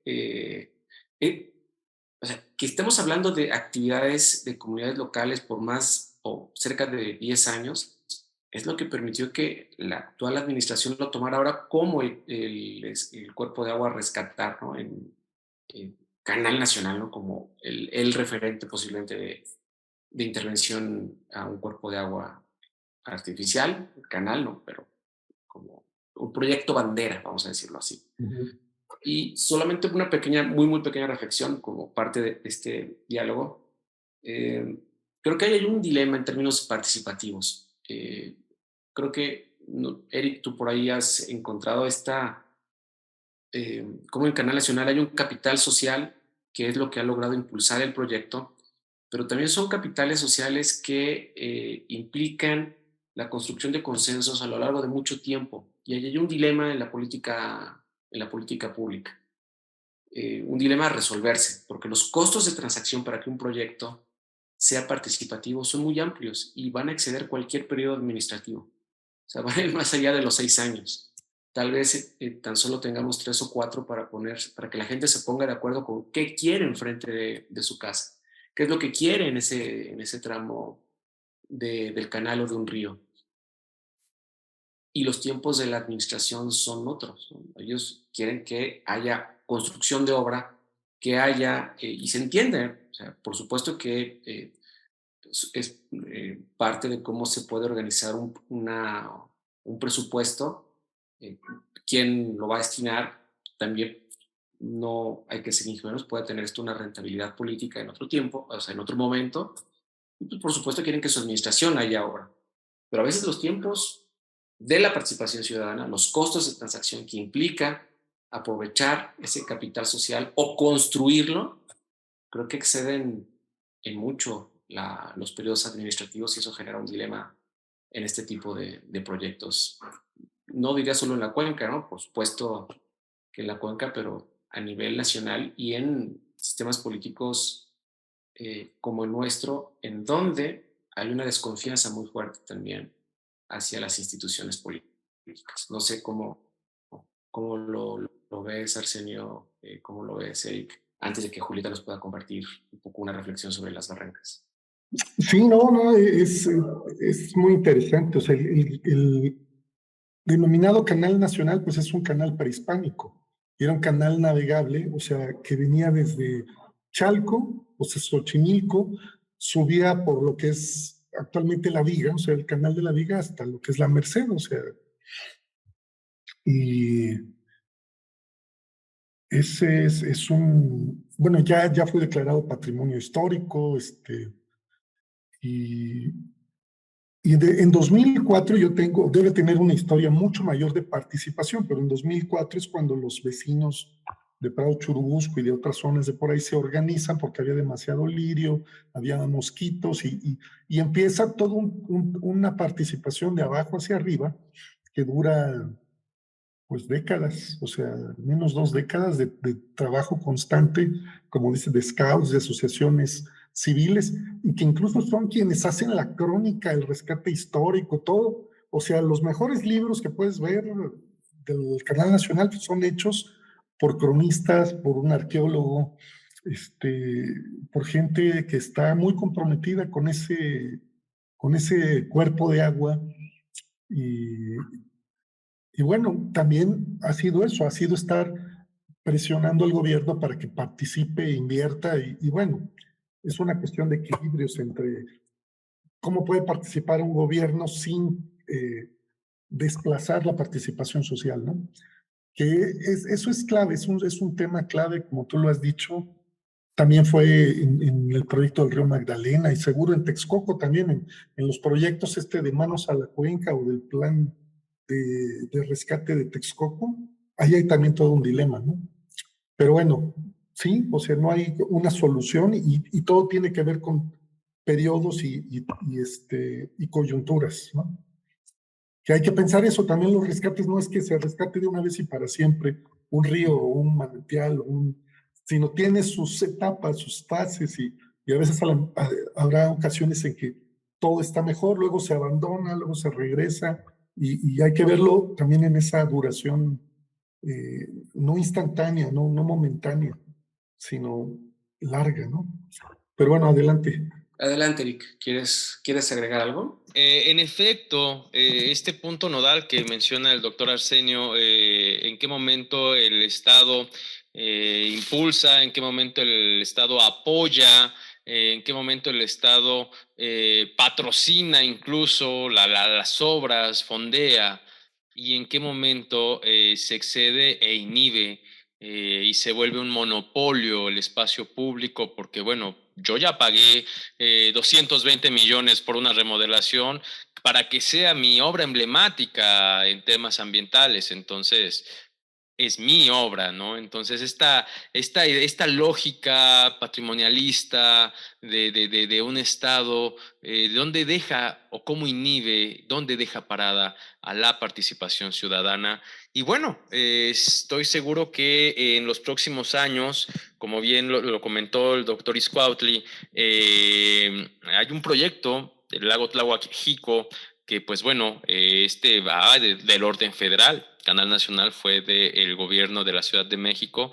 Entiendo que por aquí hay especialistas que pues nos podrían platicar un poco también de ese tema, que lo mismo, hay ejidatarios, la problemática pues es distinta y sin embargo remite a los mismos lineamientos de dónde está la participación ciudadana y en qué momento estos proyectos se gestan desde el bottom-up o si simplemente se busca capitalizar la previa organización que había de parte de algún gobierno o de una administración que pues ve esa área de oportunidad. Es cuanto. Muchas gracias, Eric. Mientras, Laila, ¿nos puedes ayudar a activarle el micrófono a Julieta Junovsky? Julieta, creo que en la primera parte, no vi si tuviste la oportunidad de conectarte y escuchar eso, mencionamos la vinculación y la ruptura de los lagos y los ríos, ¿no? Con la desecación lacustre, cómo los ríos dejaron de tener una conexión y un sentido incluso social en términos de su existencia, porque a donde desembocaban, pues a ninguna parte, ¿no? En lo que tú has venido trabajando, ¿cómo ves el papel de las barrancas como otro elemento importante de la cuenca? Bueno, pues para empezar, buenas noches a todas y a todos. Muchas gracias por la invitación. Un saludo a los que conozco sobre todo. Perdón por llegar tarde, estaba en clase. Yo me quedé pensando mucho en la última parte de lo que decía Arsenio. O sea, yo conozco a Izcuautli y Arsenio desde hace, pues estaba haciendo cuentas y ya casi como 15 años. Justo en un proyecto de la Magdalena, decir, bueno, vamos a rescatar el río Magdalena y después, bueno, finalmente es cómo le hacemos para rescatar ríos, ¿no? Para rescatar ríos urbanos, porque en realidad lo que queremos es tener agua en la Ciudad de México. O sea, finalmente estamos ante una severa crisis ambiental y como que me quedé pensando en lo que estaba diciendo Arsenio también de las diferentes visiones y tener un enfoque integral o ir pensando como en sitios en particular. O sea, luego se buscan como estudios piloto, ¿no? Como pues ha sido Canal Nacional, como comentaban, como ha sido la Magdalena, como ha sido Xochimilco. Ahorita en el proyecto que he estado de barrancas hay barrancas en particular como que son barrancas que han tenido mayor o menor atención por cierta problemática o porque han sido como ejemplos, ¿no? Por ejemplo, en el caso de Barrancas Tarango, ¿no? Que puede ser un buen ejemplo. Y yo, o sea, como que yo creo que tiene que haber una visión más integral. No, o sea, como que le estoy dando vueltas a este tema y creo que debemos de cambiar la visión de ciudad, la visión de cuenca y la visión de dónde viene el agua. Y en ese sentido, el que ahorita, bueno, en particular estuve trabajando en las barrancas del suroeste de la Ciudad de México en un tema más de cómo fortalecemos la gobernanza, ¿no? Y en el sentido de ¿Qué políticas se han hecho que han ocasionado que las barrancas no estén como quisiéramos que estuvieran? Y pues yo he llegado un poco a la conclusión que mucho tiene que ver con la falta de entendimiento de esta relación que existe entre los ecosistemas y la provisión de agua. O sea, esta relación entre el bosque, el suelo y la provisión de agua, que parece a lo mejor muy obvio, pero no es. Y el que uno pierda, por ejemplo, una barranca, el que una barranca se urbanice, el que una barranca se convierta en un estacionamiento o en un parque, pero en un parque pavimentado, hace que esa barranca no pueda tener una de las principales funciones que tienen, que es la recarga del acuífero, que no pueda tener funciones como el poder tener biodiversidad, funciones como la regulación climática. Entonces, en el momento en el que estamos actualmente, en la crisis ambiental en la que estamos, por eso no quisiera como centrarnos solo en los ríos, sino pensar como en toda la cuenca de México como un socioecosistema y tratar de verlo así. Y el rescate de los ríos tiene que ser parte de una estrategia integral, de empezar a pensar que si no entendemos que tenemos que cuidar las áreas verdes, no vamos a poder conseguir porque a lo mejor puede haber esfuerzos puntuales de cosas muy puntuales que pueden quedar bonitas y pueden a lo mejor en algún momento ayudar a una alcaldía o a un gobierno en algo en particular, pero que son esfuerzos que se quedan un poco en la nada si no hay un cambio de una visión pues como integradora, ¿no? Integrativa en ese sentido. Entonces, a mí me genera el hecho de que haya como presiones inmobiliarias, intereses inmobiliarios, expansión de la mancha urbana siempre como prioridad sobre áreas verdes, también creo que es sumamente preocupante.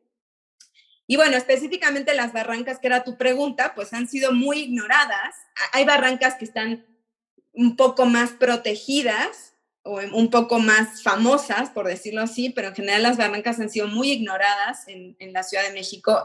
Estas zonas, áreas verdes urbanas, prácticamente son vistas como tiraderos de basura, como tiraderos de cascajo, como zonas de asentamientos irregulares, cuando son fundamentales para pensar en una ciudad resiliente, para pensar en sustentabilidad, para pensar en que nos vamos a quedar, o sea, la Ciudad de México en temas de escenario de cambio climático, nos vamos a quedar sin agua y luego nos vamos a inundar, o sea, vamos a vivir en esa dualidad constante como llevamos 500 años, pero peor. Entonces, bueno, creo que en ese sentido habría que pensar en las barrancas como ecosistemas fundamentales a conservar, a restaurar y a manejar de una mejor, o sea, de mejor manera en términos de poder conservar en general los cuerpos de agua de la ciudad, pero pensando en un enfoque integrativo, ¿no? De ver la cuenca de México como un socioecosistema con toda la complejidad que eso lleva. Y bueno, suena fácil, suena bonito, pero no creo que sea una cosa tan sencilla de hacer. En ese sentido, pues es complicado. O sea, en término institucional, por ejemplo, hay falta de coordinación entre instituciones, hay algunas como sobrelape de funciones y luego hay vacíos, incluso de la ley. Ahora con el cambio que va a haber del nuevo ordenamiento territorial que quieren hacer en la Ciudad de México, que está en proceso de consulta, hay toda una, pues como que hay gente que está un poco preocupada porque se va a perder suelo de conservación, pero ese suelo se va a transformar en zona rural, entonces, ¿qué va a pasar con áreas boscosas que pueden ser importantes para la recarga de acuíferos? Y bueno, si hablamos de recarga de acuíferos, necesitamos la recarga de acuíferos para que pueda haber ríos que tengan agua. Entonces, como que siento que tendría que pensarse en un enfoque pues de realmente de pensar en una gobernanza horizontal, pero que a lo mejor de entre las cosas que proponíamos en este proyecto de Barrancas era en comités rectores, un poco como los consejos de Cuenca, que yo creo que no han terminado de funcionar, pero que debería de enfatizarse en ese sentido, para que esto pueda funcionar, ¿no? Para que la parte urbana, para que la parte rural, para que la parte de conservación, para que los diferentes intereses que hay en la ciudad puedan alinearse de tal manera de que pues podamos seguir teniendo agua en esta ciudad, ¿no? Y agua limpia y de calidad. Bueno, pues creo que era lo que quería decir. Gracias. Muchas gracias, Julieta. Yo creo que esto responde parcialmente a una pregunta que nos hace Murillo. Me pregunto si es nuestro colega Daniel Murillo o simplemente es una alegre coincidencia de apellido, donde dice, ¿qué acciones podríamos realizar para ayudar a que los ingenieros cambien sus paradigmas? Dice, hablamos mucho de participación social y la visión cultural, pero si no tenemos soluciones diferentes, ingenieriles, vamos a seguir reproduciendo las mismas soluciones de 4 siglos. Y él mismo hace una pregunta, dice, ¿una solución sería ser una especie de patronato transeccional para el rescate de la cuenca? Y sí, confirma Daniel Murillo que es él quien realiza la pregunta. Un saludo, Daniel, ¿qué tal? Bueno, Julieta ya hablaba de comités. Una figura no se trata, por supuesto, de exportarlas, solo de pensar en alternativas que veíamos muy seguido en Estados Unidos en términos de recuperación. Por eso justo la utilizo. ¿Te acuerdas, Arcina? Era la de Autoridad del Río, ¿no? Una mesa donde estaban las diferentes autoridades de alcaldías o de unidades administrativas con un grupo de ciudadanos que están encabezando el proceso de recuperación en el marco de un plan maestro. De ahí la importancia que nosotros veíamos de que tuviera un plan maestro de corto, mediano y largo plazo. Guardando todas las proporciones, podría ser algo equivalente a una junta de aguas, ¿no? O sea, donde hay usuarios o personas, en este caso, por eso, salvando todas las proporciones, creo que es muy forzada la figura de junta de aguas, porque ahí estamos hablando de usuarios del agua. En el caso de los rescates de río, por supuesto que sí había actores e instituciones que hacían uso y aprovechamiento de los recursos, pero estaban mucho más enfocados en las soluciones de recuperación y en la vinculación que también señalaste tú, Julieta, de suelo de conservación y suelo urbano, o sea, sin perder de vista la visión de Cuenca, ver cómo esta figura de autoridad del río podía romper una lógica administrativa de sexenios o de un periodo de gobierno. Creo que por ahí podría ser algo interesante a considerar en este tipo de proyectos para que se force a que se vaya más de una intención de una administración en turno. No sé, ahorita si quieren, si gustan hacer algún comentario al respecto. Mientras, ¿les parece? Les comparto otras preguntas de la que nos hizo llegar la audiencia para ir cerrando la sesión. Por ahí, Alan Castañeda pregunta, Arsenio, si podrías compartir la referencia del texto en donde viene la cita de José Emilio Pacheco. Sumac dice que esto también pasa en Perú con los ríos secos. Creo que vimos y tenemos por ahí documentados cómo es una problemática constante de este tipo de ríos, como comenta este compañero o compañera. No solamente en México, veíamos casos que también están en Chile, en Colombia, ahora nos comenta Perú, y con muchas similitudes en términos sociopolíticas para llevar a cabo estos rescates. Alicia Sánchez menciona que en el caso del río Magdalena, un poco lo que mencionabas tú, señor, ha sido el más estudiado y sigue sin resolverse. Cada día sigue súper contaminado y ahora amenazado por la urbanización en la caña. O sea, cómo estos procesos de rescate no son lineales, sino pueden tener algunas problemáticas que de hecho van en contra de todo lo que se podía plantear en términos de planeación y las dinámicas de intereses inmobiliarios, de intereses económicos, de problemáticas socioambientales siguen con inercias y más que buscar las soluciones se agravan estas problemáticas y de hecho algo que hemos mencionado creo que los cuatro, no necesariamente el día de hoy, pero en otras conversaciones, es que una vez que un proyecto de rescate fracasa, es mucho más difícil poder activar nuevamente a las comunidades locales para que éstas se involucren en los proyectos. No me acuerdo si lo dijo el mercader de Venecia, ¿no? La confianza se construye a centímetros, pero la desconfianza se destruye en kilómetros, ¿no? O sea, es muy rápido los procesos de desconfianza. Después, creo que por ahí venía otra. Erika Macedo nos pregunta nuevamente sobre cómo promover el rescate de cuerpos de agua en la ciudad. Bueno, ya lo había comentado, ¿no? Con esto de proyectos promovidos por la ciudadanía. Alicia mencionaba sobre problemas que hay en Cuemanco por la queja de falta de atención al agua y bueno, otras problemáticas que están generando en esa zona. Quisiera saber si existe alguna página de internet que nos permita conocer las condiciones físicas de los ríos o cuenca hidrológica. Esta persona, Daniel, escribe desde Puebla. Está interesada en conocer las condiciones del río Alceseca de Puebla. José Carlos Dorantes, le parece muy interesante lo que se ha compartido. Muchas gracias, José Carlos. Una de las disyuntivas más difíciles de trabajar en el contexto de las cuencas es su diferenciación entre unidad de manejo y unidad de gestión. Si se puede comentar, hacer algún comentario al respecto. Adriana Saldaña, creo que el reto de un sistema tan complejo como el que se comenta es importante tener un enfoque sociológico y transdisciplinario, lo que hemos comentado eso a lo largo del conversatorio, que las y los ciudadanos comunes se involucran en el coanálisis y codiseño de la nueva visión de Cuenca. ¿Qué opinamos de estos enfoques?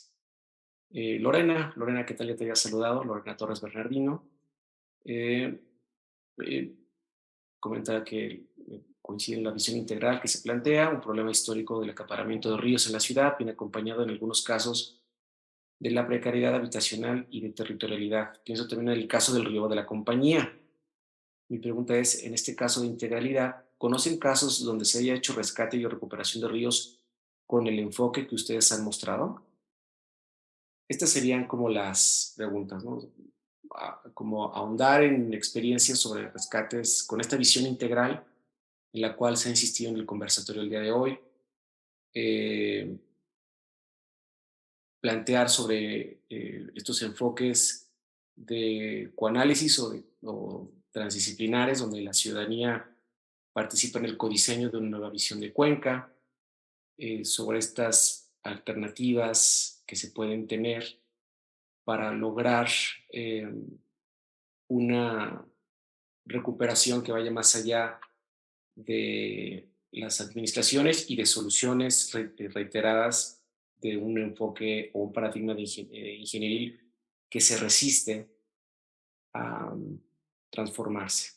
Creo que por ahí irían las preguntas con las cuales a lo mejor una reflexión final nos ayudaría a cerrar y abordar alguna de ellas. ¿Les parece? Adelante. Sí, gracias. Me gustaría reflexionar, retomar lo que dijo Julieta. Saludos, Julieta. Saludos, Daniel, Lorena. Lo que señaló Julieta me parece muy importante y retoma lo que dijo Javier Delgado al inicio. O sea, este es un tema que no se puede abordar desde una disciplina. O sea, tiene que ser interdisciplinario, transdisciplinario. O sea, para elaborar para tan solo diagnosticar, generar un primer estudio y construir una visión, tiene que participar biólogos, antropólogos, hidrólogos, ingenieros, o sea, economistas, geólogos. Es un conjunto de disciplinas que para dialogar entre sí deben generar como un lenguaje puente. O sea, no puede dialogar cada disciplina desde su propia perspectiva. Pero también está el tema social. O sea, cuando uno ve cualquier rescate o intervención en un lago, río, manantial, no hay un solo grupo de interés. O sea, siempre hay más de uno. Y hay que tener como una visión no solo conciliadora, hacia futuro, hacia una visión de cómo rescatar dicho lago o río, sino también recuperar el conocimiento o la sabiduría, o sea, los saberes que no son académicos. O sea, un académico puede ir, o sea, un químico puede ir y medir la calidad del agua en el río e irse. Y hay una persona que lleva 60 años viviendo ahí junto a ese río o en esa barranca y tiene un conocimiento de otro tipo que es complementario al del el análisis químico que fue a hacer el académico. O sea, tiene que haber no solo una integración de disciplinas académicas, sino una integración también de conocimientos sociales y una coordinación de intereses. Y eso tiene que ver con lo que preguntaba, no sé si Carlos, que las cuencas tienen una dualidad, o sea, una cuestión es la dinámica hidrológica o natural y la otra es la de gestión. O sea, una cuenca vista como es una cuenca en su dimensión de manejo, es un área política. O sea, todo el sistema de gobernanza es cómo coordinas, cómo sincronizas intereses, cómo se ponen de acuerdo intereses de propietarios, de campesinos, de colonos, etcétera, que tienen propiedad o que tienen concesiones o que tienen una intervención o un interés en esa cuenca. O sea, todos los sistemas de gobernanza son eso. Es como hacer política por fuera de la política electoral, sino hacer política en el sentido de llegar a acuerdos, tomar consensos y hacer compromisos. Pero hay otro tercer nivel de integración, no solamente es el académico científico o el social, también hay una integración gubernamental, porque el gobierno no es uno solo, siempre, a veces es la Secretaría de Obras y la Secretaría de Medio Ambiente y entre esas no se ponen de acuerdo. O sea, concentrar inversiones o acciones a veces requiere de convenios interinstitucionales o coordinar distintos niveles de gobierno. No hay una coordinación a priori o automática. Entonces, todo este tipo de proyectos requiere, sí, hacer un plan, pero no en abstracto, sino es como todo un trabajo social de ir tejiendo conocimiento, voluntades, política, en periodos de gobierno y más allá de los periodos de gobierno. Y sí, es un tema, por eso esa es su complejidad, es una intervención sobre el territorio que no solo es hidrológica, no solo, como decía Julieta, no solamente es el agua. O sea, no hay que pensar en integralidad solo en el ciclo del agua, sino integralidad en la relación entre el agua, el bosque, el suelo, todo. O sea, el tipo de urbanización.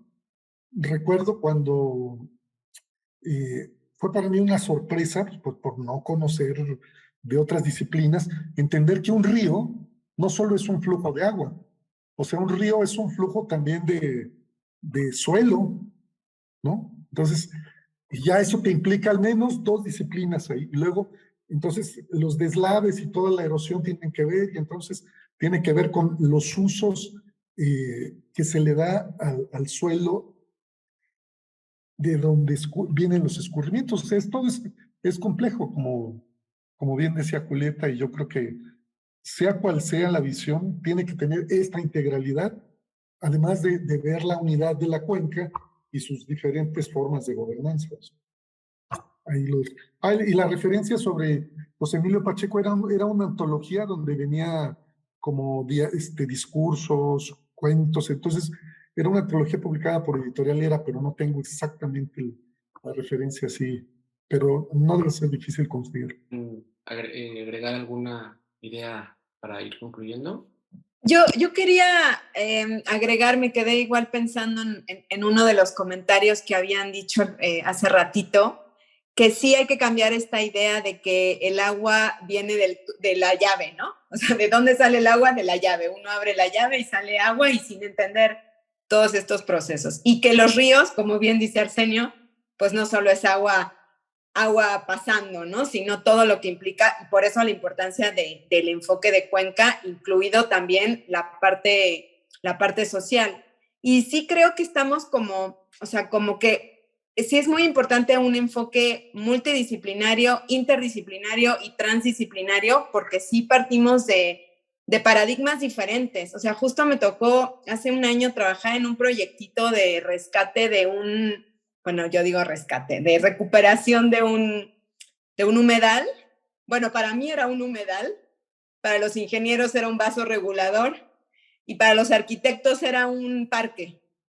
Entonces, en ese sentido, era muy, o sea, es un ejemplo muy pequeño en el Estado de México, pero el cómo decir, depende de la disciplina de donde abordes, tú ves, o sea, a los ingenieros lo que les interesaba es que no se inundara, a los arquitectos lo que les interesaba es poder crear un parque bonito para la gente y a los biólogos lo que nos interesaba es poder conservar la biodiversidad que había ahí y que el agua estuviera limpia. Y cada uno desde su paradigma quería hacer cosas solo como solo pensando en lo suyo, ¿no? Entonces, sí es complicado y sí se requiere realmente un cambio de pensamiento muy importante para poder lograr, pues, el rescate de los ríos que queremos, ¿no? Entonces, sí hay mucho trabajo por hacer. Y lo otro que quería mencionar, que por ahí también lo decían, que sí creo que debe venir desde la ciudadanía. O sea, si la ciudadanía, si los ciudadanos son los que le exigen a sus gobernantes que quieren cuerpos de agua limpios, que quieren áreas verdes y barrancas en buen estado, que quieren más áreas naturales protegidas, creo que es más fácil que en ese sentido le puedan poner más atención a eso, ¿no? O sea, sí creo que la ciudadanía tiene mucho por hacer en ese sentido, como si esta exigencia de abajo para arriba. Gracias, Julieta. Eric. Listo, muchas gracias. Yo iré un poco a contracorriente. Sí, el punto del papel de la ciudadanía es fundamental, ¿no? Sin embargo, este 2022 ha sido un parteaguas en temas de... Es el primer año en el que el plan de acción sobre seguridad global hídrica de la Casa Blanca es el primer año que toman el tema hídrico como un tema de seguridad nacional. En 2022 también tenemos el caso mexicano que Nuevo León, ciudad emblemática, un campeón del desarrollo, todo el mundo quiere ser como Nuevo León, pues resulta que se quedó sin agua, ¿no? Y ahí es cuando nos preguntamos si ese PIB tan alto, si ese IDH que compite con algunas capitales europeas, ¿se puede beber? ¿Y qué va a implicar esto? Entonces, la bibliografía en el tema de recuperación de ríos urbanos es clara. Nos ha mostrado que lo único que puede hacer este tipo de grandes obras es el Estado. Por los costos, por el tiempo, por todo lo que hay intrínseco a este tipo de intervenciones. Claro, la ciudadanía es un elemento importantísimo, sí, repito, pero desde el momento en que nos encontramos en el paradigma del Estado-Nación, en el paradigma en donde en efecto, como una democracia, institucionalmente nos regimos, nos ceñimos en un Estado de Derecho, entonces, claro que el papel del Estado es determinante. Y tan es así que en temas de seguridad nacional se ha reconocido a la CONAGUA como una de las instancias necesarias, si no bien forman parte del Comité de Seguridad Nacional, pero sí están contempladas dentro de estas instancias de seguridad, que es grave, en efecto, quedarse sin agua. Los habitantes de Peñón de los Baños y de gran parte de Iztapalapa lo saben, pero se volvió aún más grave cuando fue visible en una de estas capitales, Nuevo León, el cómo sucedió algo que pues se pensaba que solamente era para pues ciertos lugares marginados allá en donde yo no tiene nada que ver con mi realidad. No, y para allá vamos. Entonces, hay que pensarlo, coincido plenamente, desde un enfoque multidisciplinario, pero también hay que pensarlo desde un enfoque también de razón de Estado. El Estado tiene la necesaria obligación, la razón de ser del Estado es la conservación de la vida de sus integrantes. Es una razón de Estado el agua. Gracias. Sí. Yo me sumaría al hilo que ustedes han ido hilvanando sobre la necesidad de abrir espacios de encuentro, de interacción entre academia, entre sociedad civil o comunidades locales, por supuesto con los gobiernos, Tan solo la articulación de cada uno de estos grupos conlleva tiempo. O sea, Julieta ya nos compartió cómo dentro de un grupo multidisciplinario construir un lenguaje común entre ingenieros, ecólogos, y si esto le sumamos a después abogados, biólogos, lleva tiempo, lleva tiempo en construir un lenguaje común para abordar una misma unidad, un mismo territorio, y ya no digamos plantear qué se quiere hacer ahí. Y lo mismo sucedería con las comunidades locales que no son homogéneas. Ya lo señalaste tú, Arsenio. Hay diferentes percepciones sobre lo que se debe hacer en el territorio, diferentes ideas de cómo queremos que se construya o no se construya, que se pinta de este color, no se pinta de este color. Ya no digamos los intereses políticos entre las propias autoridades con las diferentes unidades administrativas que pueden estar vinculadas en una misma cuenca de un río. Eso lleva tiempo, y por eso yo subrayo que no solamente es importante abrir estos espacios para ver con qué información se cuenta, qué información se necesita generar para tomar decisiones basadas en evidencia, sino que estos espacios tienen que estar no solamente en la planeación, sino también en la implementación de los proyectos, ¿no? Que fue una parte de la experiencia que tuvimos quienes participamos en el Plan Maestro. Quienes estuvieron en el diseño del Plan Maestro fueron unos, y después los proyectos piloto o los proyectos ejecutivos fueron otros grupos, y es ahí donde hubo una ruptura muy importante en cómo se visualizaba o se aproximaba a la cuenca, a lo que se quería buscar con ella y con cada una de las intervenciones. Eh, Creo que saliéndome un poquito del tema, y con esta idea concluyo, salvo lo que quieras comentarnos, Laila, para cerrar la transmisión. Hay que estar atentos en la discusión, o hago una invitación a que estemos atentas y atentos a la discusión sobre la Ley General de Aguas, porque hay un apartado muy importante sobre la participación ciudadana vinculada a la construcción de infraestructura hidráulica, ¿no? Se habla de aspectos de consulta, porque claro, hay varias iniciativas. La que he revisado es la que actualmente está dictaminada en la Cámara de Diputaciones, que es muy parecida a una que se presentó en este periodo ordinario, no, en el periodo ordinario anterior, en esta legislatura, por parte de una senadora de Morena, la senadora Gloria Sánchez, donde hay una dimensión muy importante de participación ciudadana, como un aspecto o un elemento clave para la toma de decisiones en la construcción de la infraestructura hidráulica.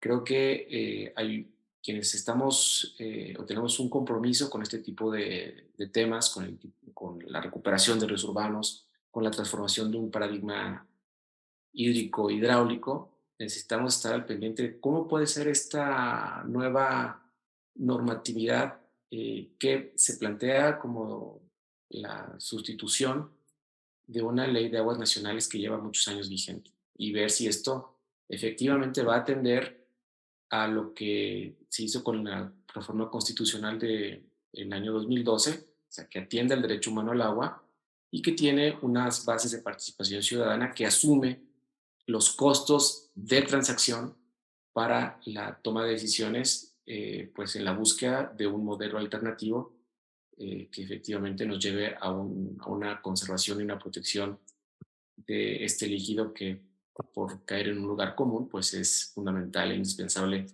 no solo para la vida humana, sino para de todas las especies y de los propios ecosistemas. Laila, no sé si quieras comentarnos si cerramos o cómo procedemos. Sí, muchísimas gracias. Y bueno, yo nada más para cerrar me quedo como con algunas reflexiones que cada uno de ustedes fueron comentando.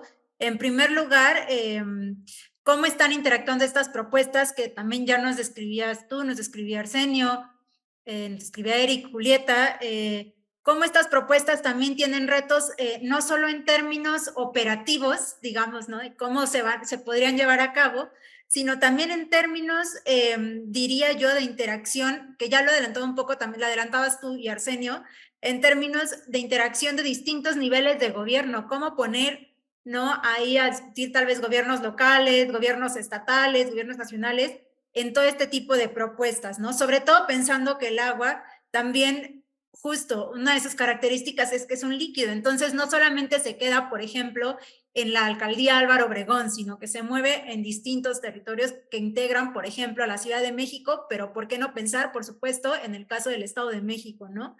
Por pensar más en términos metropolitanos. Y otro aspecto que también ustedes delinearon a lo largo de esta discusión que me parece súper nutritivo tiene que ver justo con el carácter de la sociedad civil o de las sociedades civiles, siempre me gusta hablarlo como en plural para hablar de las distintas características que tenemos también quienes habitamos en las ciudades, en espacios periurbanos, por mencionar solo algunos, y el papel que tenemos, cómo tendría también que incentivarse esta cultura activa del agua, ¿no? De tener más conciencia, como ya lo decía también Julieta, ¿no? Tener conciencia de dónde viene el agua al abrir las llaves, por ejemplo, el caso de Ciudad de México, ¿no? Que viene a lo largo de un sistema bien amplio, ¿no? En el caso de sistemas Lerma-Cutzamala. Y por supuesto, ¿no? Cómo llegar entonces a estos espacios de diálogo entre sociedades civiles, entre instituciones estatales y también, por supuesto, inclusive dentro del sector privado, los sectores privados, que también tienen una incidencia ahí determinante en el uso del agua, ¿no? Que ya no llegamos a profundizar eso por temas de tiempo. Creo que, como bien comentan ustedes, es un tema que integra a distintas disciplinas. Y creo que el reto también está en que cada uno de nosotros que trabajamos temas del agua, hagamos, como decía Arsenio, un lenguaje común para poder llegar a soluciones factibles, ¿no? Y pues bueno, eso, no me queda más que felicitarlos. Creo que me quedo todavía con más preguntas y con ganas de seguir escuchando acerca del tema. Espero que tengamos oportunidad en otro momento de seguir conversando sobre esto, porque creo que el tema no se acaba, sino que abre aún más vetas. Y me parece algo súper positivo, ¿no? Estar como siguiendo abriendo vetas en torno al tema del agua, en torno a cómo nos estamos relacionando en las ciudades con el agua, y el caso específico de Ciudad de México, que es un caso como bien particular por sus características también geográficas e hidrológicas, ¿no? Y pues bueno, no me queda más que agradecerles, Itzcuautli, Arsenio, Eric, Julieta, y pues a quienes nos acompañaron en esta última sesión del semestre del coloquio Agua para una Ciudad Sostenible. Y pues bueno, eso, muchísimas gracias a todos. Muchas gracias a Javier Delgado, a Laila, al PUEC por esta oportunidad de dialogar y de iniciar esta búsqueda, este diálogo. Gracias. Gracias. Muchas gracias, Laila. Muchas gracias también a Javier y al PUEC por este espacio. Un gusto verlas a todas y a todos. Espero que se encuentren muy bien.